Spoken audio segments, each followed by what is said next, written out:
When we started figuring out how much an expense cost us as far as an annual expense, that was when we really started changing major categories in our budget and really getting them down and seeing how much waste we were spending in our particular budget for the year.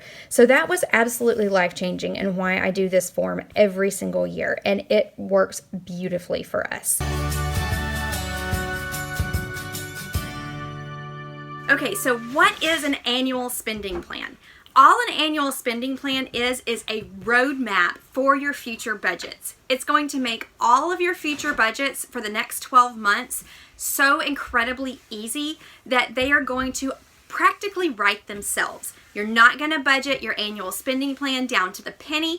You save that for your budget months, but you are going to budget as much as you can in advance. That way you have a little bit left over in every month to move around to whatever category you may need it in. So I'm trying something new this year, which is digital planning. And I don't have it down to a science yet. As soon as I do, I will release this to y'all. But right now I'm just trying to figure it out. But please tell me I'm not the only one that gets bored and has to do things in a different way to make them more interesting and more creative. One of the things that has been absolutely life-changing for our budget is sitting down and planning out our entire year of finances. And that's not like down to the penny of every single month, but it's basically a financial roadmap that makes my budgeting months and so much easier. So this is our annual financial plan this year. I'm going to go through it with you and kind of explain how I break things down as we go through it. And you can kind of see what we're doing with our roadmap this year. Now, I have actually really struggled with our budget this year because I really want to be saving a whole lot more than I think we're going to be able to save. And that has to do with a lot of things, but, I'm just getting myself out of the comparison trap and doing the best in my finances from a month-to-month basis as I possibly can. So right now, this is our roadmap. Hopefully we'll be doing a lot more saving. Right now, this is our roadmap. So I'm going to walk you through it. So we are a tithing family, and we have been through many areas and stages of our lives that God has literally taken care of us when we couldn't afford to buy food or simple things that you need for a home. So we have always tithed, and the times that we have not tithed, we have had more struggles with our money. So we are getting back into making sure our tithing comes directly off the top of our budget every single month. And we're planning on living on about $60,000 this year. So I've got written down just in our roadmap $500 of planned giving every single month for our tithing. So I break down that $500 per month. It adds up to about $6,000 annually. And then I want to break it down by 26 pay periods because Scott gets paid every 2 weeks. And then our amount due per pay period is going to be about $230. So next is our lot rent. If you followed any of my videos in the past, you know that we last year saved $25,000 to pay cash for an RV and the renovations to move our family of 6 into an RV. We wanted to live mortgage free, and the way that we chose to do that was to live tiny. So we have really, really low expenses when it comes to housing expenses. Our lot rent, and that includes our utilities, are $475 a month, and that works out to about $5,700 per year. I divide all of our date certain bills that are due in the month by 24. That way, I'm always certain I have enough money in our month ahead fund to cover it. So we are going to be saving $238 out of every pay period for our lot rent. Now, if you have never heard of a month ahead fund, that has been absolutely life-changing and completely freeing in our budget. We no longer live paycheck to paycheck, and it is all because of the month ahead fund. If you don't really know what a month ahead fund is and you'd like to see about it, check this video right here, and there's 2 videos in the description box below where I detail everything for you and kind of explain how a month ahead fund can absolutely change your budget. Along with our other housing expenses is our RV insurance and then our RV taxes and tag. And those are going to be about $36 per pay period total. Now, these are sinking funds that we've already paid these for this year, so we're replenishing those sinking funds that when those expenses come due later on this year, then we'll be able to be paid again. Those are perpetual sinking funds that we save all the time for. So we've got 26 pay periods in a year, and we'll be saving those all year long, and that way we lower our expenses on those. The only utilities we have is our cell phone and internet bill, and right now that's about $90 a month because we are having to use mobile hotspots for our internet because the RV park that we live in does not have internet. And then our propane, and we're guesstimating we're going to spend about $525 on propane for heating and cooking this year, and that's really a guess. So this is kind of a, not too sure about this number right here, but we'll know that number for sure really by the end of this year. Okay, next is our transportation costs, and I would love this number to go down, but we have moved farther away from the girls' school, closer to Scott's work, but way farther away from the girls' school, so our gasoline budget has gone up. And right now we're spending about $175 per pay period on our gasoline. And so annually that's going to be about $45.50. Now that's if we can stick within that budget every single pay period. We did up it $25 a pay period this time, but that's pretty much what we stick to unless it's, a particular holiday that we've got to travel extra for. Now, our insurance is next in the transportations, and our car insurance and valuable property insurance are done together, and it's about $1,253 a year. Right now, we're just paying that monthly because we don't get any benefits to paying it early, like a discount on our bill. So we're going to be putting away into our month ahead fund $53 per month per pay period for our insurance. Tags went down a bit this year. They're going to be $8 a pay period. And then our car repairs, we're saving about $1,300 this year. And if you didn't see how we came up with those kind of numbers, check out our sinking funds video that I posted earlier this week. And that video really goes through and details how I came up with these numbers that we need for our particular sinking funds. But that one we're going to be saving $50 per pay period for 26 pay periods to get our car repairs budget for the year. Your next largest expense in any household is going to be your food budget, and we are no exception. We're a family of 6, and even though I keep our grocery budget very low for a family of 6, about $100 per person per month, it still adds up really fast. So this is per pay period, so we do $300 a pay period for groceries, $150 for restaurants, which I really could lower that, but right now in our season of life, I don't feel guilty about it because we have 4 kids, we're running around like crazy, and it really does help a mama out to be able to hit the easy button occasionally. That is one of the small luxuries that we do allow for in our budget, is a little bit extra of restaurant money. And if you really think about it, a family of 6, it costs $50 to just go through a drive-through. So that's $150 for 2 weeks. And then we do save anything that we don't spend out of that category. Scott this year gets his same amount of lunch money, which is $20 a week. And then I am lowering my lunch money this year because I really don't, I work from home and I'm a stay-at-home mom. So I am lowering my lunch money this year. And so I'll be getting $20 per pay period in lunch money instead of $40. And that'll just kind of keep me a little bit more accountable about eating out quite so much for lunch. The girls' school lunch is $24 per pay period. We help them budget they get to eat at school once per week, and that's been a really great budgeting tool for them, and I'm going to include that when I do our Kids and Money video in the next couple of weeks. Like with the previous categories, I extended all of these to really know kind of what we're spending on food for the entire year, and that really helps you kind of look at your budget as a whole instead of just $40 here and $40 there. You really can look at how much you're spending as a whole. It's been extremely helpful.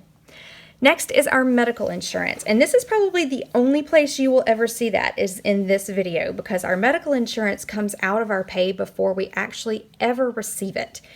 So You see our life insurance that comes out quarterly, so it's $308 a quarter, which I'm working on getting down this year. And then that is $1232 for the year, and then it would be extended out by 24 pay periods, would be $51 that we save per pay period for our life insurance. Now, keep in mind, we have 4 kids to take care of if something happens to the 2 of us, so our life insurance is pretty high. Our health insurance, we have a high deductible HSA plan because I have a lot of medical needs in a year with my autoimmune disease, and Sophie has a lot of medical needs a year. So we absolutely easily reach our out-of-pocket maximum for a year for a health insurance plan. So we pay $196 per pay period for our health insurance, and some of that premium goes towards an HSA account, and some of it, and then we also put money in an HSA account as well. So we put $170 per pay period into an HSA account, and that may go up this year as well, and that just helps cover our out-of-pockets and deductibles and things like that. Right now, that's about $4,400 for the year, and I really think we need to go up on that, but we're just not quite there yet. Dental insurance is $46 a pay period, and definitely we have a lot of teeth to take care of, so that definitely gets used. All right, Sophie's surgery trips. You've seen probably in our annual financial goals video that we have a daughter with medical special needs, and she travels every quarter out to Houston to have surgery. And those trips cost us about $1,200 in, just airline tickets, food, hotel, if the Ronald McDonald House isn't open, and transportation when it comes to like Uber to and from the hospital. We're budgeting $1,200 per quarter for those trips, which is $4,800 for the year. And it rounds out to about $185 per pay period. I did do a fundraiser earlier this year, and we do have that account stocked with with 1 quarter of her surgery expenses, which is all thank you to our viewers that helped with the fundraiser for buying the Money Made Easy planner. And so this number is actually going to be lower for our individual monthly budgets. Okay, so this is page 2. Now we're going to get into clothing. Clothing is something that is a really kind of hot button topic when it comes to how much you should and shouldn't spend in your budget. And honestly, I think it's very personal. I have a very minimal wardrobe, and my husband has a fairly minimal wardrobe, but he still has more clothes than I do. And that's okay. He likes clothes more than I do. The kids' budget this year is going to be about $960 for 4 kids. And keep in mind, we have 4 girls, so we're able to pass down our clothing for kid to kid to kid to kid. We also ask for clothing for birthdays and Christmas presents for the kids. So this is really just what we're going to be spending on clothing and shoes this year for them. Now, it is a bit higher than it was last year. Last year, it was $600 for the year, and that really was not enough. We had a couple of growth spurts, and this year we've got a lot of clothes that we really need to replace that are starting to wear out between kid 3 and 4. So we're going to be doing a lot of replacing clothes this year. Scott's clothing he does get a clothing budget. He's got a new uniform that has been issued that he's going to have to purchase this year for his job in the Army. We're giving him an extra clothing budget for that. I really don't need any clothes unless I continue to gain weight like I did the last year, and thank you 2020. But cross your fingers, right now I don't need any clothes, so we're going to leave mine at 0 right now. Thankfully, my mom thought I was the wrong size last year for Christmas and gave me a pair of jeans that did not fit, and so thankfully I had a pair of fluffy jeans that I was able to put on when I hit my fluffy weight. All right, household expenses are next. We're looking at about $50 a pay period or $100 a month for household expenses. I do all of our paper products, garbage bags and things like that out of our grocery budget. So this is really things that we just need for the house. So any type of new hose pipe, or if I want some type of new decor for the house, which I rarely do, or like the girls need something to make their bed toppers to make their bunks a little bit softer, that will come out of this money. And then we're doing $100 per pay period for home repair. We're just trying to actually really stock up, that home repair sinking fund, because if you've know anything about RVs, they kind of are constantly needing something fixed on them. And we have pretty much have our repair guy on speed dial. But we do live in a 10-year-old RV, so I don't feel too bad about that. Okay, Scott's student loan payment is $387 per month.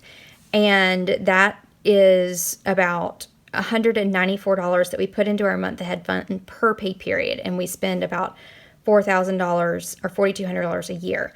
We are not focusing on paying down our student loans right now, which if you really want to know why and how we're doing that, let me know in the comment box below, and I will go through all of that for you as to why we're choosing not to focus on our student loan debt right now. But right now we are in an income-based repayment plan, and our payment is $387 a month. My husband is in the federal employment system, and they have what's called FERS, which is the Federal Employees Retirement System.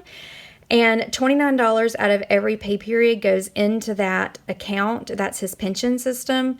And we don't have any control over that. So that's kind of something that they deduct out of our check, and we don't have any say in that. So I just make sure I put that in here. That way I know it's coming out of our check.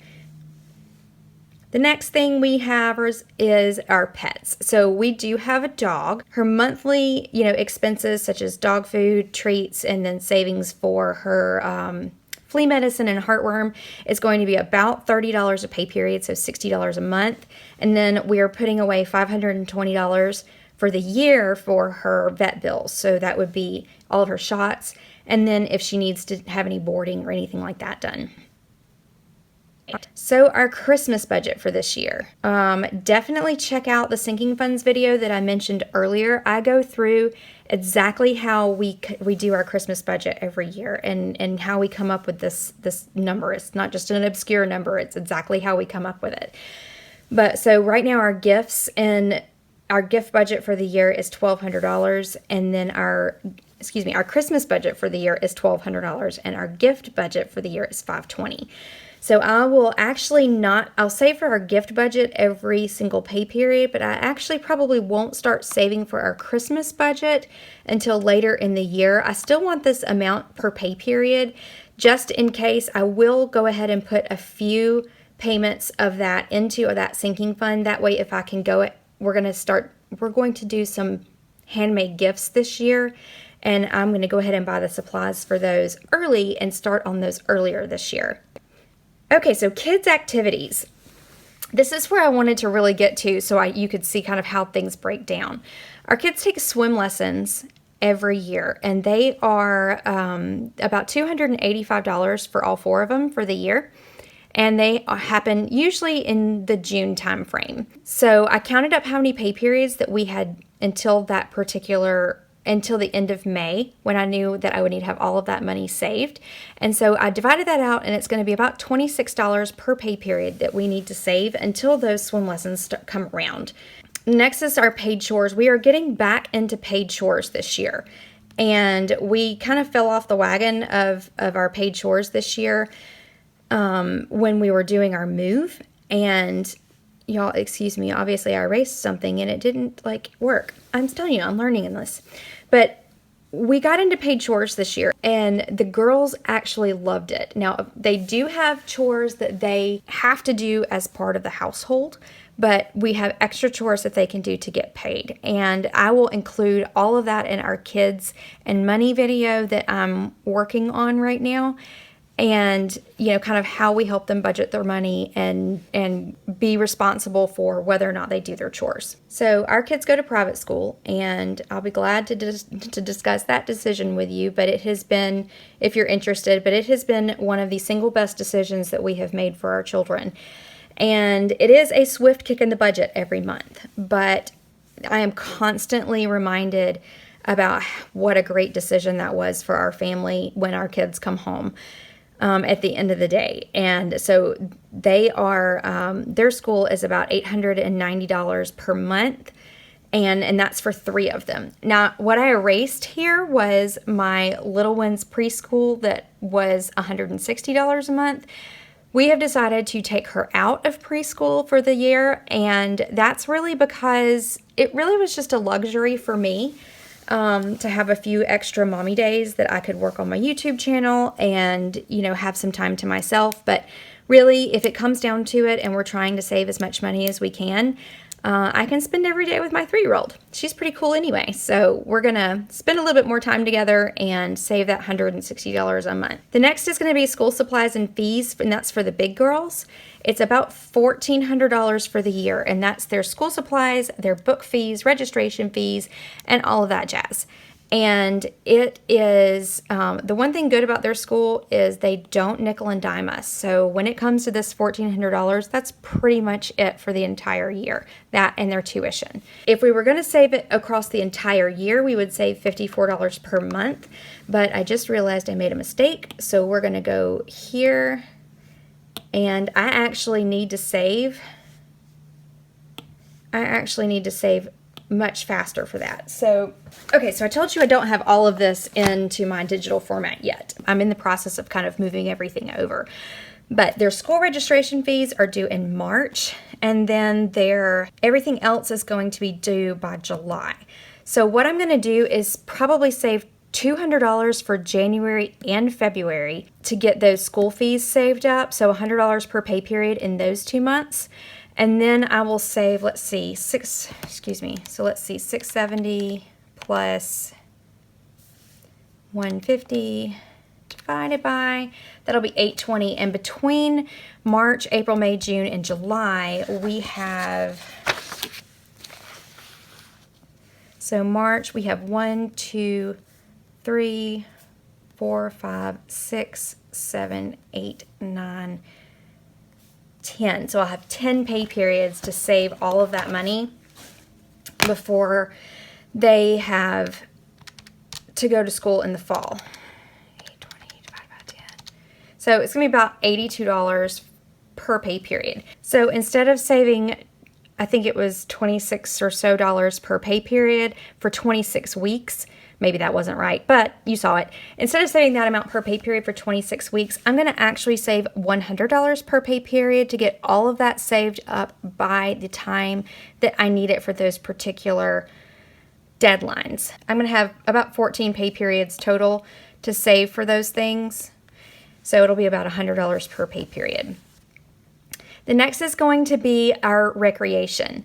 And we have a kids payday game challenge coming up this year, and I can't wait to share that with you. I'm almost finished with it, and my kids are going to love it, but I decided, out of the mouths of babes, right? I told my 8-year-old that I needed to go work on the family budget, and she was like, budgeting's boring. And I realized that she was right.